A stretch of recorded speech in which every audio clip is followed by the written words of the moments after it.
Hi! Miss Keyword, nagbabalik. So, dahil sa quarantine, lumulobo na si Miss Keyword.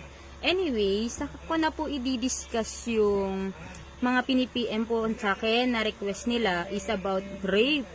So, ano daw pagkakaiba ng rape by sexual assault at yung rape by sexual intercourse. Sa next video ko yon i-discuss.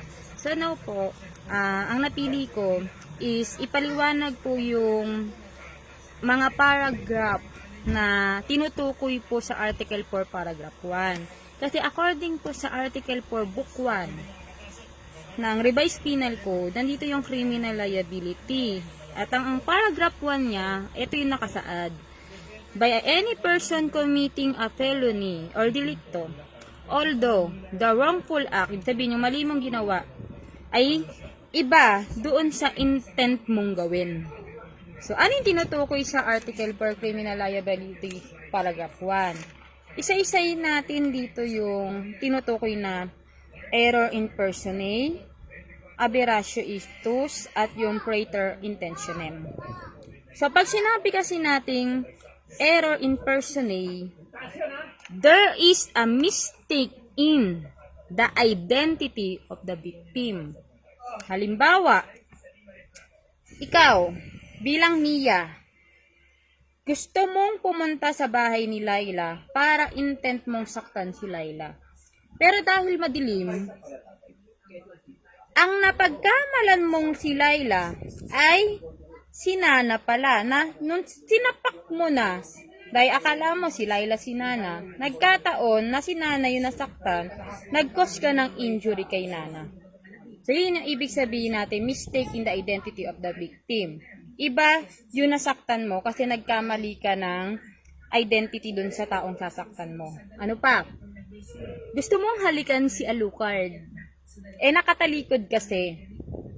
So, nang time na nahalikan mo na, nagulat ka kasi ang nahalikan mo pala si Granger. Ibig sabihin, napagkamalan mong si Alucard, si Granger, dahil pareha silang gwapo pag nakatalikod. So, yun yung tinatawag natin mistake in the identity of the victim. Ulitin ko ano yun? Error in personae. Ano naman yun? There is a mistake in the blow. Ito yung aberratio ictus. Halimbawa, babarilin mo sana si Clint. Kaya lang, iba yung nabaril mo. Ang nabaril mo ay si Hayabusa. Okay? Ibig sabihin nun, mistake in the blow. So, nagkaroon ka ng injury kay Hayabusa. Ano naman yung praeter intentionem?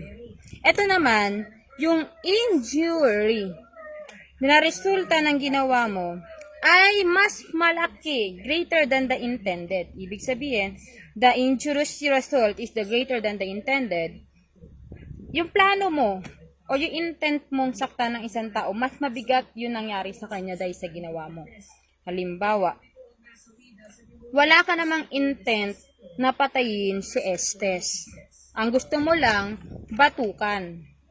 Kaya lang, nung binatukan mo na si Estes, bigla na lang na out of balance si Estes at bumagok ang kanyang ulo na nag-cause ng kanyang pagkamatay. So, liable ka dun sa death na ginawa mo kay Estes. Although, wala kang intent patayin si Estes.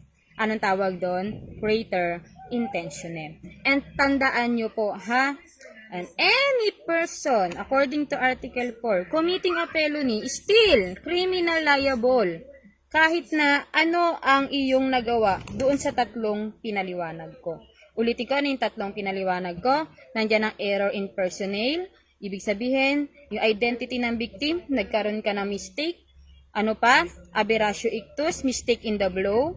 At nandiyan naman yung praeter intentionem. The injurious result is greater than the intended. At mababasa nyo po ito sa Book 1, Article 4 ng Revised Penal Code. At syempre, naging basis din natin ang ating criminology terms ni Miss Keyword. So, keep safe guys, then bye-bye.